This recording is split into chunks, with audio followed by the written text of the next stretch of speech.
예민수의 시시각각 수도권 인사이트로 시작하겠습니다. 출퇴근 난민이라는 말을 들어보셨습니까? 서울로 출퇴근하는 경기도민과 인천 시민 등 수도권 주민들의 고단함을 대별하는 그런 단어인데요. 과연 상황이 어떤지 또 어떤 해결책이 있는지 오늘 이야기 나누겠습니다. 김성수 시사평론가 함께하겠습니다. 어서 오십시오. 안녕하세요. 김성수입니다. 아이고 출퇴근길이 힘들죠. 근데 출퇴근 난민이라는 말이 나올 정도로 이렇게 어렵다니까요. 참 힘듭니다. 도시 생활이라고 하는 게 실제로 출퇴근 상황이 현실이 얼마나 팍팍하고 힘든 걸까요? 제가 사실은 아버님 댁이 저희 친가가 용인 수지에 있습니다. 그래서 용인 수지에서 대략 한 보름간 출퇴근을 했던 적이 있어요. 마포까지. 네. 정말 빨리 벗어나고 싶다는 생각밖에 안 들었는데 그 출근 시간대를 막힐 거라고 생각해서 한 새벽 그러니까 6시 정도에 이제 출근을 하러 나와도요. 네. 좌석을 그래도 저는 용인 수지 쪽에서 굉장히 깊이 들어간 동수원 쪽이에요. 그러니까 상대적으로 좌석에 앉을 확률이 굉장히 높음에도 불구하고 6시면 앉을 것 같은데. 근데 만만치 않았어요. 그러니까 조금만 한 차 한 대만 늦게 나오면 좌석은 앉을 수 없는 그런 상황이 될 정도로 정말 힘들었고요. 그리고 벌써 6시 한 반에서 7시 정도만 되면 차가 막히기 시작합니다. 서울로 진입해 들어오는 모든 곳들이 다 막히기 시작합니다. 고속도로 같은 경우는 이미 그야말로 군뱅이가 되고요. 그러면은 실제로 용인 수지에서 차가 막히지 않을 그 시간대에 마포까지 진입하는 시간이 대략 1시간 한 10분 정도면 충분히 가게 되는데 이렇게 막히게 되면은 2시간 정도를 잡아야지 마포까지 출근할 수가 있었어요. 그리고도 한 번에 마포까지 가는 차가 없었기 때문에 최소한 한 번 이상은 갈아탔어야 됐죠. 그러면 갈아타면서 환승에 들어가는 품이라든가 또 그때 특히 저 같은 경우는 지하철을 이용해서 갔는데 그때의 좀 짜증 이런 것들은 이루 말할 수가 없는 거죠. 왜냐하면 일단 6시 출발하는데도 서울에 도착해가지고 갈 때는 자칫 잘못하면 러시아어의 지하철을 그야말로 짐짝처럼 떠밀려서 타야 되는 그런 상황이었거든요. 네.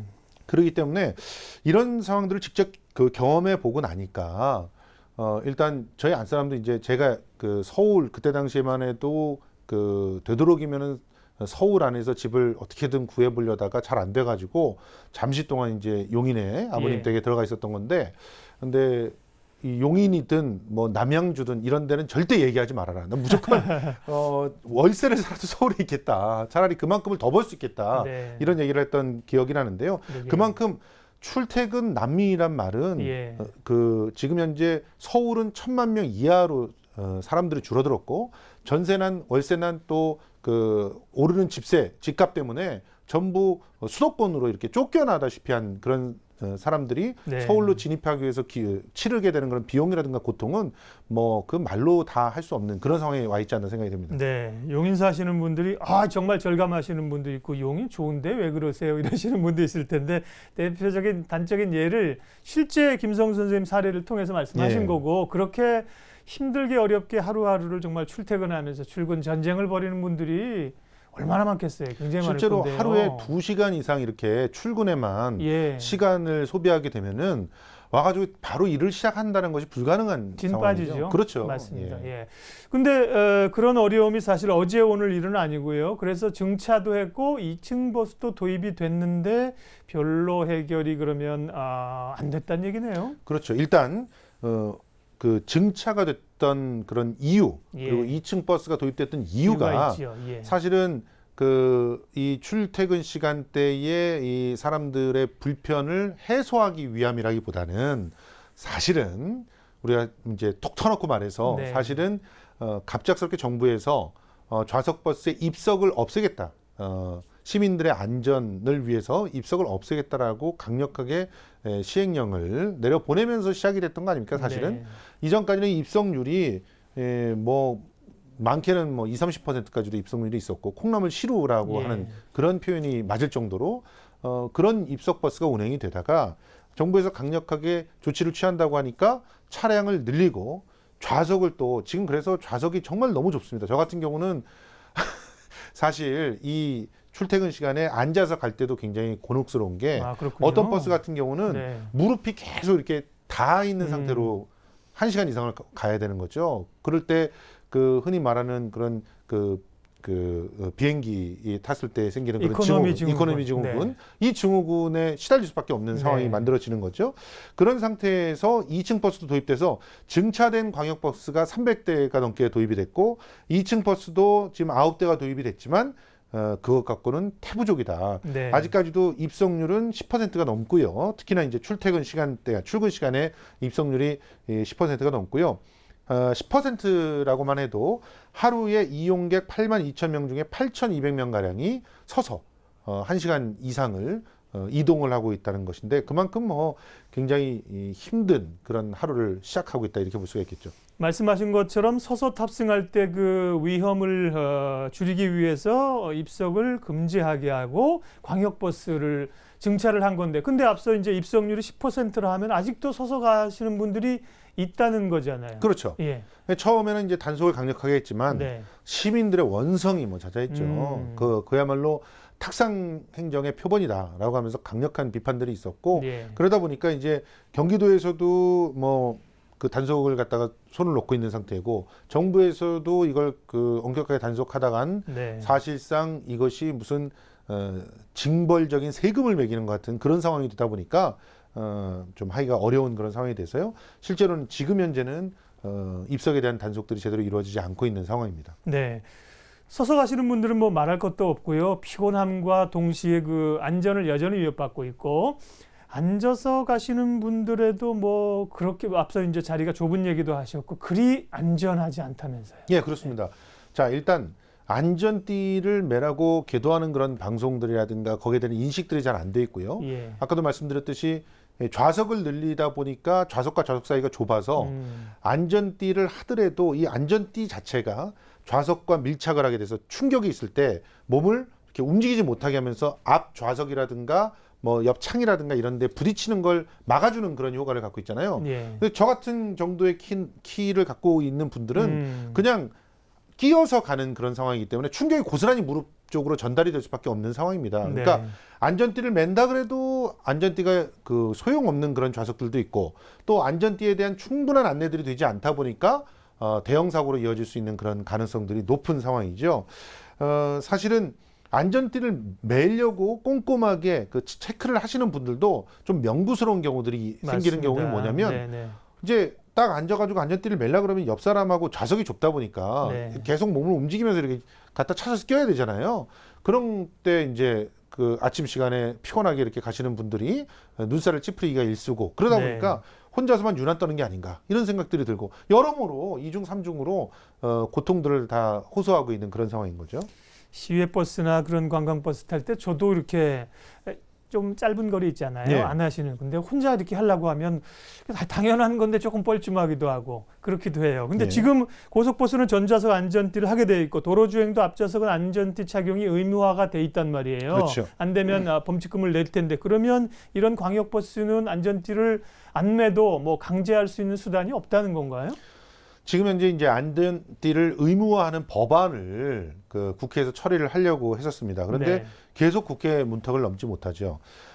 일단 안전띠를 매라고 하는 것을 강제한다는 것을 안전을 위해서 필요하다라고 설득을 할 수 있는데 문제는 그럼 처벌 조항이 있어야 된다는 거예요. 그렇죠. 그럼 처벌 조항이 누구한테만 해당이 되는 겁니까? 사실은 그래도 차를 몰고 다닐 정도의 여유가 있는 사람들한테는 이런 부분들이 그렇게 크게 와닿지 않잖아요. 그런데 광역버스로 이동할 만큼 서민들 그리고 거기서 특별히 출퇴근 시간에 광역버스를 이용할 수밖에 없는 그런 상대적으로 약자들한테 처벌 조항이 들어가게 되면 그러면 또 서민들에게 또 세금을 걷게 된다는 그런 상황들이 봉착이 되는 거죠. 그러니까 이런 부분을 쉽게 할 수가 없는 거고 하루에 82,000여 명이 이렇게 수도권에서 이제 출근을 하시는데 이분들이 선거 시기에 맞춰서 이분들의 심기를 건드릴 만한 그런 법안을 통과시킨다라고 하는 것은 또 국회의원의 입장에서는 굉장히 또 껄끄러운 그런 일이죠. 사실 안전띠 매는 것 단속을 좀 약화하는 그런 공약들은 어떻게 하고 그리고 또 뭐 증차하는 그런 공약들은 할 수 있어도 이걸 의무화하면서 벌칙금을 네. 올려야 된다 이런 식의 공약을 하기는 굉장히 어려운 상황이라고 볼 수 있습니다. 네. 2층 광역버스 얘기 좀 더 하겠습니다. 이제 부족한 자리 문제를 해결하기 위해서 증차와 함께 2층 광역버스를 도입했는데 외국에 가면 2층 버스들 가면 굉장히 멋져 보이지 않습니까? 예. 그러니까 로망처럼 보이고. 근데 2층 광역버스가 지금 다니고 있는데 어떨까요? 반응이나 상황이. 자, 네. 일단 2층 버스 겉에서 보기에는 굉장히 재밌을 것 같고 멋있어 보이잖아요. 네, 호기심도 네. 있습니다. 네. 그런데 들어가 보면서부터 들어가는 순간부터 아차 잘못했다는 생각이 들기 시작하는 것이 환상이 깨집니까? 예, 생각보다 좌석들이 굉장히 좁아요. 예. 좁고 2층으로 올라가는 그 계단은 너무나 형편없습니다. 그러니까 이제 딱 여러분들이 느끼시겠지만 장애인들 같은 경우는 2층 공간을 전혀 이용할 수가 없는 것이고요. 그렇겠죠. 그 버스 자체가 2층이다 보니까 상대적으로 회전할 때라든가 뭐 가속할 때 또 그 속도를 줄일 때 이럴 때 둔한 거예요. 예, 그렇겠네요. 주행에. 그러다 보면은 속도가 아무래도 느리게 되죠. 똑같이 출발한다 그래도 2층 버스는 상대적으로 도착하는 곳까지의 시간이 더 걸리게 된다는 그런 상황이 경험적으로 다가오게 되다 보니까 일부러 그 차를 피하게 되는 것이고 그리고 그 우리나라 그 사람들의 어떤 국민들의 특징이라고 볼 수도 있지만 그거 어떻게 하겠어요? 문화인데 또 이제 보통 정류장에 도착하면 일어나십시오라고 안내를 많이 하잖아요. 그런데 되게 보면 정류장에 도착하기 전에 일어나서 준비하고 나가서 찍고 이러시는 분들이 많은데 2층 버스에서는 그런 기가 굉장히 또 힘든 그런 상황이고요. 또 굴곡이라든가 이런 게 있을 때는 굉장히 네. 심하게 충격들이 느껴지는 그런 상황이기 때문에 사실 뭐 2층 버스를 꺼리고 있는 그런 분들이 많다고 합니다. 네. 근데 이제 경기도는 2층 버스 도입하고 나서 시민들이 어려움은 있지만 추가적으로 계속 도입을 하겠다는 그런 방침이죠. 그렇습니다. 네. 지금 남경필 경기지사는 기획재정부하고 교통부를 갖다가 방문해서 2층 광역버스 도입을 역점 사업으로 계속 추진하겠다 예. 이렇게 밝혔고 또 수원발 KTX 직결 사업 내년도 국비 지원을 갖다 요청을 했습니다. 경기도에 처음 도입된 2층 광역버스 10대 지금 그 주문 제작 중이고 9대 도입 예산이 이미 확보됐고 내년도에 100대를 추가 도입한다라는 그런 계획을 세우고 있어서 지금 이런 계획들이 순차적으로 진행이 되면 2층 버스가 조금 더 그 광범위하게 공급이 될 수 있는 그런 상황입니다. 네. 수도권에서 서울로 출퇴근하는 것들이 뭐 이제 외국의 사례도 이제 도심이 있고 주변에 이제 주거 공간들이 있고 그럴 수는 충분히 있지 않습니까? 예. 그런데 이렇게 계속해서 어려운 환경이 된다면 증차와 2층 버스, 광역버스 도입이라는 것도 어쨌든 간에 늘리더라도 한계가 있지 않겠습니까? 그래서 예. 보통 뭔가 좀 다른 해결책을 병행해서 찾아야 되지 않을까 그런 생각이 듭니다. 실제로 예. 그 버스가 과연 증차된다고 해서 얼마나 많은 사람들을 실어 나를 수 있을까를 산술적으로 한번 계산해 보자고요. 예. 버스 한 대 45명 탄다고 쳐보시죠. 그러면 45명을 동일한 시간대에 보낸다고 해도 그 버스와 버스 사이에 또 일정 정도 간격은 필요하지 않겠습니까? 그렇죠. 그 간격들이 없다면 나중에 어떻게 되겠어요? 환승하는 곳에 버스들이 어마어마하게 몰려서 거기가 아수라장이 되지 않습니까? 이게 반복이 되고 있는 거예요. 증차가 네. 되면 될수록 첫째, 증차 한 대 한다고 해서 더 실어날 수 있는 사람은 45명밖에 안 되는 거예요.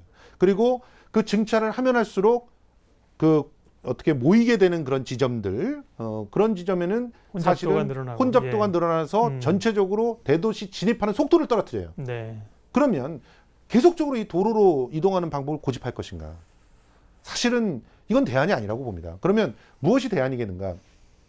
기본적으로 철도밖에 대안이 나올 수밖에 없는 것이죠. 그래서 계속 GTX를 얘기하고 있는데 GTX 같은 경우는 돈이 너무 많이 들기 때문에 네. 사실은 한 지자체에서 이걸 해결할 수 있는 그런 상황이 아니죠. 그러니까 결국은 정부가 신경을 써야 되는 것인데 정부는 그런 부분에서 손을 놓다시피 하고 있는 상황이란 말이죠. 그러니까 이런 부분을 지자체와 정부가 함께 한 테이블에서 고민하고 각 망들을 정말 잘 확보하려고 하는 그런 노력들을 해야 될 것이고 그리고 기존에 확보되어 있는 망들도 있죠. KTX 같은 경우가 그런 망이라고 볼 수가 있는데 네. KTX와 뭐 GTX라든가 지하철이라든가 이런 것들을 잘 연계해서 탈 수 있는 그런 방법들을 고민해 줘야 됩니다. 가령 모범적인 곳이 어떤 곳이냐면 경의선과 공항철도와 또 지하철 6호선이 만나는 그런 디지털 미디어 시티역 같은 경우 보세요. 여기 같은 경우는 굉장히 편하게 철도와 그 사실은 거기서 가면서 아 여기 경의선 철도야 이렇게 생각하고 또 아 이거 공항철도 이러면서 생각하시는 분은 없거든요. 그 한 그 역 안에 3개의 철도가 만나도 원활하게 이렇게 이동이 되는 그런 모습들을 볼 수 있습니다. 미리미리 계획적으로 준비를 해서 이미 있는 망들을 활용을 잘 할 수 있게끔 하면서 새롭게 최소화시키면서 망들을 추가함으로써 충분히 많은 인원들을 한꺼번에 옮길 수 있는 그런 선택들을 할 수가 있다는 것인데요. 정부가 좀 이런 부분들을 좀 고민하지 않으면 안 된다. 실제로 그리고 지금 구조적인 문제가 있지 않습니까? 서울의 집값이 너무 많이 오르고 전셋값이 너무 많이 오르기 때문에 경기도로 자꾸 튕겨나가는 부분들이 있어요. 네. 이런 부분들도 사실상 이런 그 교통 지옥들을 자꾸 더 만들어내는 건데 어떻게 보면 그럼 집값이나 이런 부분을 안정화시켜서 서울에서 튕겨나가는 사람들을 좀 줄이는 것도 하나의 방법인데 그런데 정부는 전셋값 잡는데 그 별로 의지가 없어 보이거든요. 이런 부분들도 문제라고 볼 수가 있습니다. 네, 대도시가 가지고 있는 뭐 기본적인 문제일 수는 있겠습니다만 계속 새로운 해법을 찾아야 될 것 같습니다. 출퇴근에 어려움을 겪고 있는 수도권 주민들의 이야기 오늘 말씀 나눴습니다. 김성수 평론가님 말씀 나눴습니다. 오늘 뭐 할 얘기는 많이 있는데요. 오늘 뭐 네. 여기까지만 하도록 하죠. 사실 고맙습니다. 요금 인상 얘기도 해야 되는데요. 그러게요. 이제 강력한 이런 시민들의 반대가 있기 때문에 네. 요금 인상 자체는 계속적으로 시도가 되고는 있지만 논의는 계속되고 있다. 논의는 계속되고 있지만 쉽게 도입되기는 좀 어렵다. 이런 말씀 좀 드리고 싶습니다. 예, 지금 뭐 다니는 것도 어려운데 요금까지 올린다고 하면 정말 시민들이 폭발할 겁니다. 그렇습니다. 예, 여러 가지를 고려해 주시기 바랍니다. 김성수 평론가님 함께했습니다. 고맙습니다. 고맙습니다.